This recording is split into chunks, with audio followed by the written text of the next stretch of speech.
ओम शांति। आज हम जानेंगे कि हमारे परम पिता परमात्मा शिव बाबा इस पतित पुरानी दुनिया में आए हुए हैं।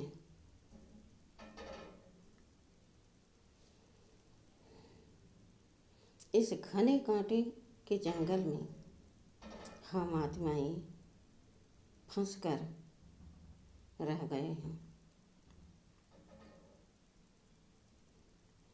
इस भूल भुलैया की दुनिया में हम भूल गए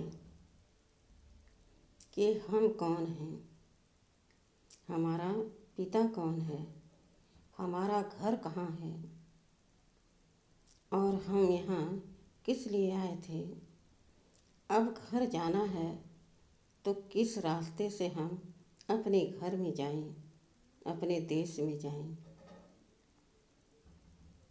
यह सत्य परिचय कोई देने वाला इस दुनिया में नहीं है। यह परिचय तभी मिल सकता है जब स्वयं इस धरती पर वह परम पिता परमात्मा शिव भगवान, जिसे हम प्यार से शिव बाबा कहते हैं, जब वो इस धरती पर आते हैं तो हम उनकी संतानें उन्हें पहचान लेते हैं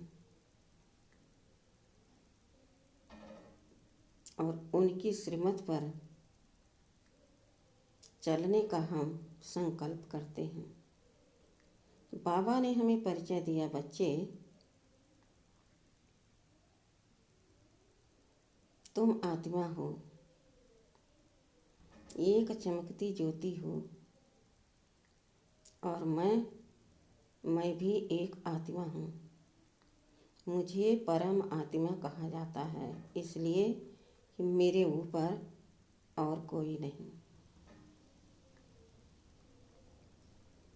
और कहा, बच्चे मैं परम धाम से अर्थात परे से परे रहने वाला मैं हूँ।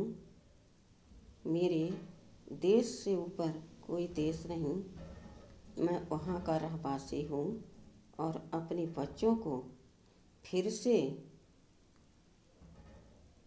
अज्ञान नींद से जगाकर उन्हें ज्ञान गुण से सजाकर अपने साथ ले जाने आया हूँ।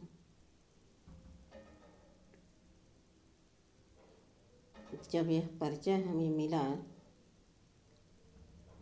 तो मुझे सेकंड नहीं लगा और निश्चय हो गया, ओहो हम 63 जन्मों से भटक रहे थे। जगह जगह हम भगवान को ढूंढ रहे थे। हम गीत गाते थे कि भगवान आओ, जब तुम आओगे तो हम तुम पर बलिहार जाएंगे। मगर भगवान नहीं मिल रहे थे। जब समय हुआ भगवान का आने का तो स्वयं वह शक्तिमान बाप हमारे सामने हाजिर होकर हमें अपना परिचय दे दिया। अब मुझे दृढ़ निश्चय हो गया, विश्वास हो गया और हो क्यों न, जितना प्यार मेरे बाबा हमें देते हैं इस दुनिया में कोई दे नहीं सकता। और सब इस दुनिया में जो भी कर रहे हैं स्वार्थ बस कर रहे हैं, बदले की भावना रखकर काम कर रहे हैं।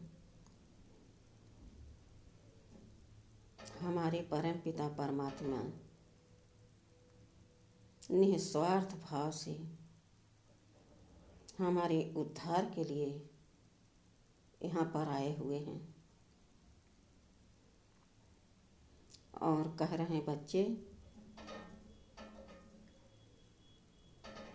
तुम अपने को पहचान लिए, अपने पिता को जान गए, अपने घर को समझ लिया, इस चक्र के राज को समझ लिया।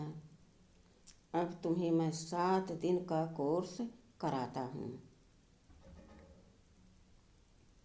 अर्थात तुम्हें चारों युगों का परिचय देता हूँ। तुम कैसे इस सृष्टि पर आते हो और क्या कर करके थक जाते हो, फिर मुझे ढूंढते हो। अब मैं आया हूँ तुम्हें साथ ले जाने। जिस दिन 7 दिन का कोर्स पूरा होगा, उस दिन से मैं तुम्हें मुरली सुनाना स्टार्ट करूँगा, अर्थात तुम महावाक्य भगवान के सुनोगे, उसे धारण करोगे और मुझसे योग लगाकर एक अक्षर छोड़ दो तो याद कहो। मेरी याद में जब आप आत्मिक स्थिति में स्थित हो जाओगे तो आपके विक्रम विनाश होना शुरू हो जाएंगे और ज्ञान से तुम्हारी अज्ञानता का जो पर्दा है वो हटता जाएगा। बाबा ने 7 दिन का कोर्स कराया। सबके साथ मैं भी जाती, बैठ जाती, सब सुनते, हम भी सुनते। फिर बाबा ने मुरली सुनाना स्टार्ट किया। 1 सप्ताह मुरली सुनते हो गया, लेकिन मैं जब घर से निकलती तो मेरा मन जैसे फ्री हो गया। सारी पुरानी बातें मुझे स्मृति में आने शुरू हो जाती और हम उसे रिपीट करते हुए सेंटर पर पहुंच जाते, क्योंकि वहाँ कहा गया, कम बोलो, धीरे बोलो, मीठा बोलो, हो सके तो शांत रहो। मैंने शांति में रहना पसंद किया, लेकिन मेरे मन में तमाम बीती हुई बातों का अपने आप चिंतन चलता रहता था, जिससे मैं खोई रहती थी। एक दिन बाबा ने कहा, बच्चे 2 मिनट भगवान को याद करो, फिर मैं तुम्हें मुरली सुनाता हूँ।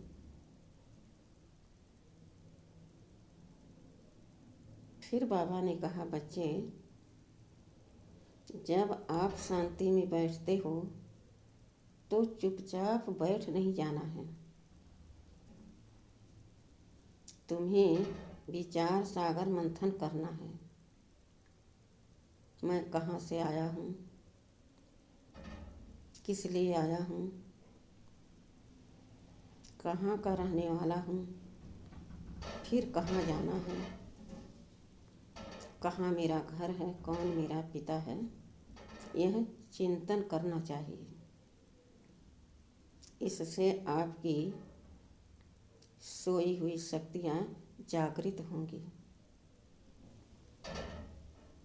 और आपको यह सब ज्ञान जो सुनते हो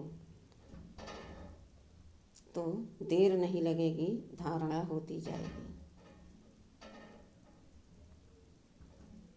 जब बाबा ने कहा कि तुम्हें इस तरह से चिंतन मंथन करना है, मैं चौंक गई और वह सब बातें भूल गई। मैं बाबा की तरफ देखने लगी।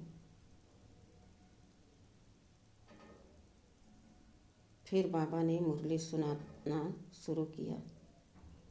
मुरली में ज्यों-ज्यों पॉइंट आती, मैं सुन सुन के बहुत अंदर से गदगद होती। लेकिन वहीं एक तरफ हमको यह परेशानी होने लगी, इतने दिन से इतना अच्छा महावाक्य भगवान के जो अमूल्य हैं मैंने सुना ही नहीं। जो बीती हुई बातें थे दुनियादारी की, उसको मैं चिंतन में रखती थी।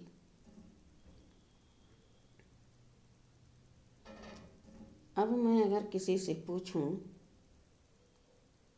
आपने क्या सुना, क्या धारण किया, कितना योग लगाया बाबा से, कितना आगे निकल गए, तो लोग कहेंगे तुम क्या सोती रहती थी।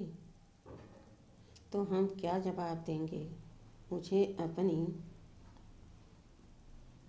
कमी महसूस नहीं होना चाहते हैं, लेकिन मैं अंदर अंदर बहुत परेशान होने लगी।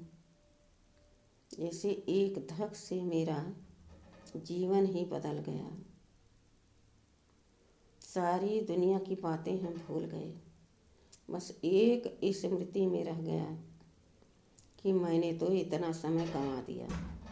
अब मैं क्या करूं जो इन लोगों से आगे निकलूं या इनके समान सब कुछ करूं, तो कैसे करूं। यह चिंतन करते करते मुझे अचानक से एक स्मृति आई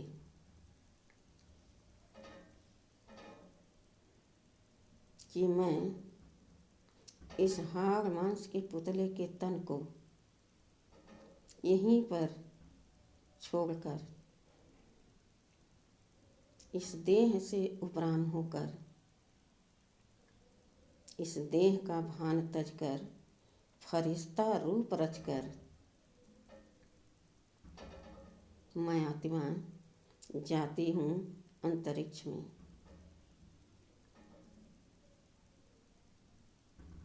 विश्व के एक ग्लोब पर फरिश्ता रूप में स्थित होकर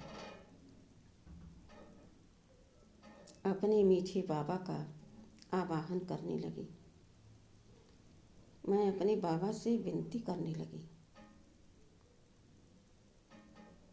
बाबा मुझे सेवा करना है पूरे विश्व का, और एक साथ आप मुझे सुकृति दें और शक्ति दें। बाबा खुश हुए, बहुत अच्छा बच्चे। मैं उसी समय अपनी शुभ भावना, शुभ कामना का सकाश पूरे विश्व की आत्माओं को देते हुए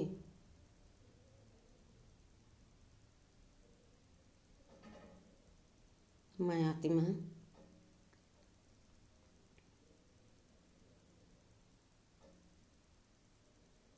उड़ चली पूरे विश्व की सेवा करने के लिए। अब मैं आत्मा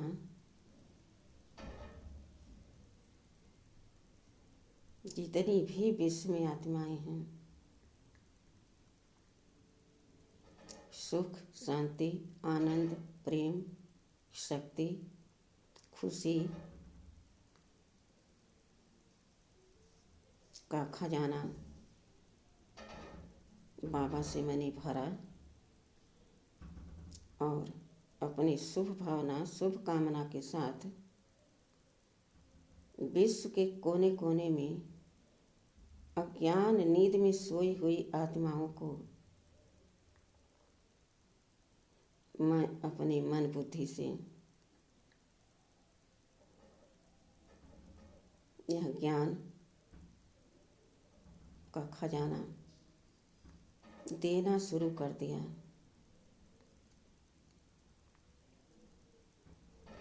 बाबा की सर्व शक्तियों की किरणें जैसे आत्मा को टच करते, वह खुश में झूम उठते।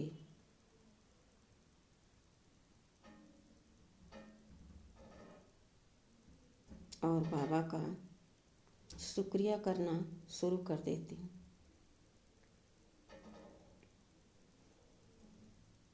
आज तक मैं किसी को कुछ पहले देना नहीं चाहती थी।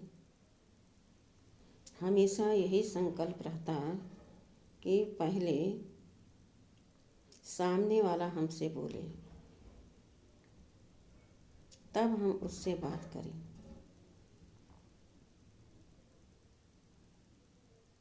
पहले वो हमको कुछ दें, फिर हम उनको दें। हमारे पास इतना फालतू चीज़ नहीं है जो हम सबको बांटते चलें।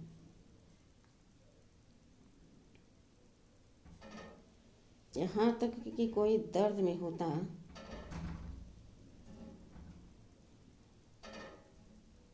तो हम विचार करते,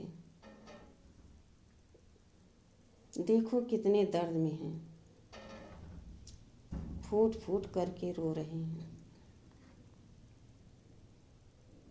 हम भी अगर उनके साथ 2 मिनट बैठ जाएंगे, 2 बूंद आंसू गिरा देंगे, तो उनको अपनापन लगेगा, उनको सुकून मिल जाएगा, वह शांत हो जाएंगे। जबकि ज्ञान कहता है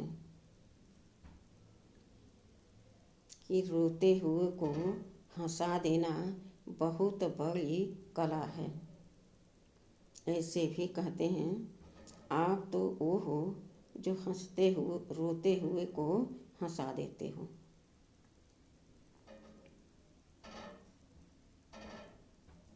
डायरेक्ट उनसे यूँ न कहीं कि मत रो, लेकिन कह सकते हो कि भाई बहन, यह पार्ट है हम आत्माओं का। जब जिसका पार्ट पूरा हो जाता तो चाहे जितना आप चाहो कि अभी ज़रूरत है, वह रुक नहीं सकता। जिस प्रकार से एक कर्मचारी ऑफिस में काम करता है और जब ख़त्म हो जाता तो घर चला जाता है, इसी प्रकार से हम आत्माओं का यहाँ शरीर धारण करके पार्ट बजाना होता है।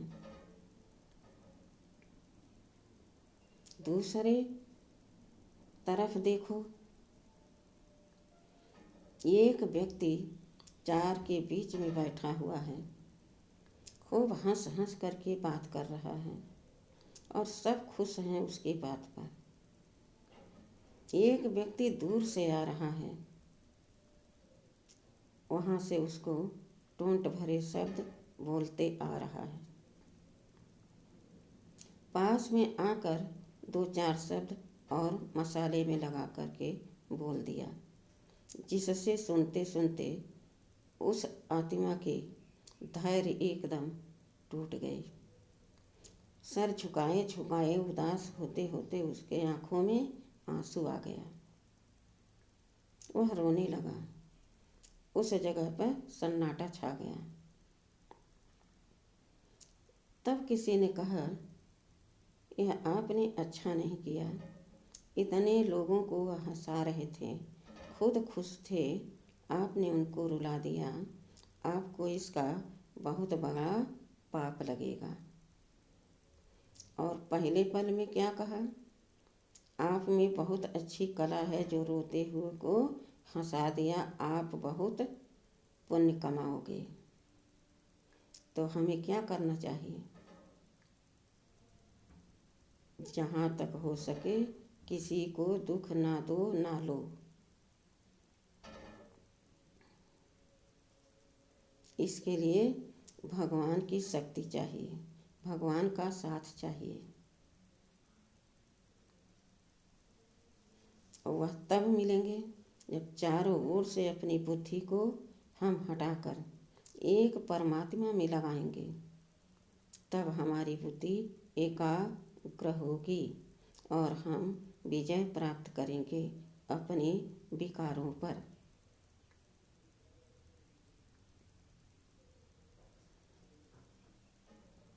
एक ने कहा, आज मैं बहुत खुश हूँ, बहुत शांत हूँ, मानो कोई दैवी शक्ति मुझे अपनी तरफ खींच रही है, अपनी तरफ आकर्षित कर रही है।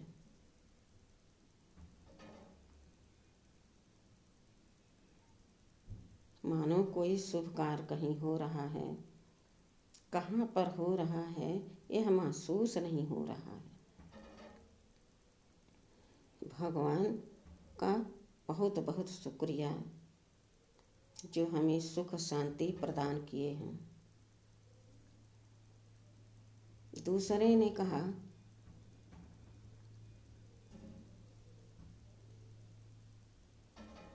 आज हम अपने आप को इतना दुखी, अशांत, असहाय महसूस करते थे, लेकिन जब मैं सुबह सोकर उठा तो मेरे इस तन में कोई रोग नहीं, किसी भी अंग में किसी प्रकार का कोई दर्द नहीं और किसी प्रकार का मुझे कोई शोक नहीं। मानो मैं बहुत मजबूत हूँ। मैं महसूस करने लगा कि आज तक इस शरीर को मैंने बहुत दर्द में देखा, जिसके कारण मैं खुद अपने आप को कमज़ोर, असहाय महसूस करता था। लेकिन आज मुझे महसूस हो रहा है कि मैं एकदम शक्तिशाली हूँ। लेकिन यह हुआ कैसे?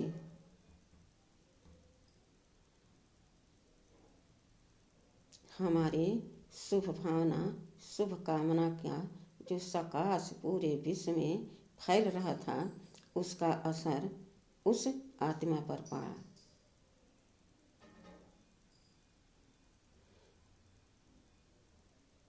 इतना सुंदर अनुभव कराने वाला कौन? स्वयं परमपिता परमात्मा। आखिर यह जादू भरा ज्ञान, समझ किससे मिला? किसी मनुष्य मात्र के बस की बात नहीं जो इतना परिवर्तन ला दे।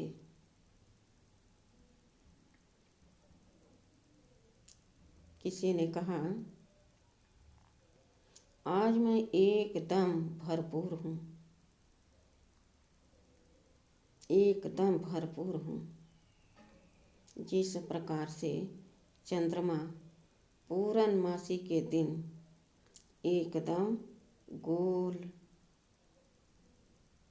परिपूर्ण दिखाई पाता है, जरा भर किनारा कम नहीं होता। इसी प्रकार से आज मैं एकदम भरपूर हूँ। आज तक मैं उदास, निराश, कमज़ोर, असहाय, चार दीवारी के अंदर पड़ी रहती। मुझे कहीं जाना, किसी से कुछ कहना, किसी का कुछ सुनना अच्छा नहीं लगता। मानो मेरे ऊपर गम का, दुखों का पहाड़ टूट पड़ा हो।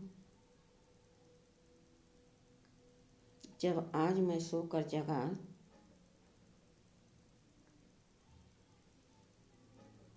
तो मुझे महसूस हुआ मैं तो एकदम भरपूर हूँ। मेरे पास किसी भी प्रकार की कोई कमी नहीं है।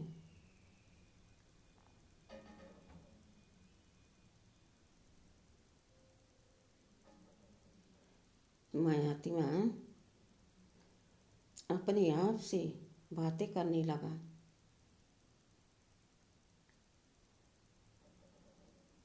मानो मेरे घर आंगन में कुबेर का खजाना बरस रहा हो।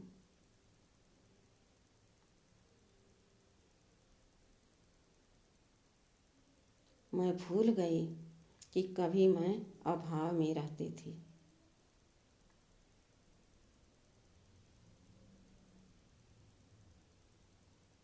तभी मेरे मन में एक संकल्प आया। मैं तो एकदम भरपूर हूँ।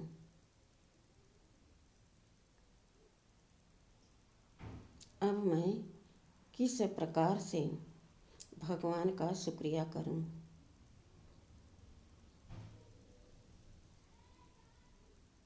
भगवान ने अपने भक्त की पुकार सुनकर अपनी कृपा दृष्टि बरसाकर हमें माला माल कर दिया। अपनी दृष्टि से हमें निहाल कर दिया। अब मैं किन शब्दों में प्रभु का शुक्रिया करूं। मैं 100 बार शुक्रिया करती हूँ अपने परम पिता परमात्मा का।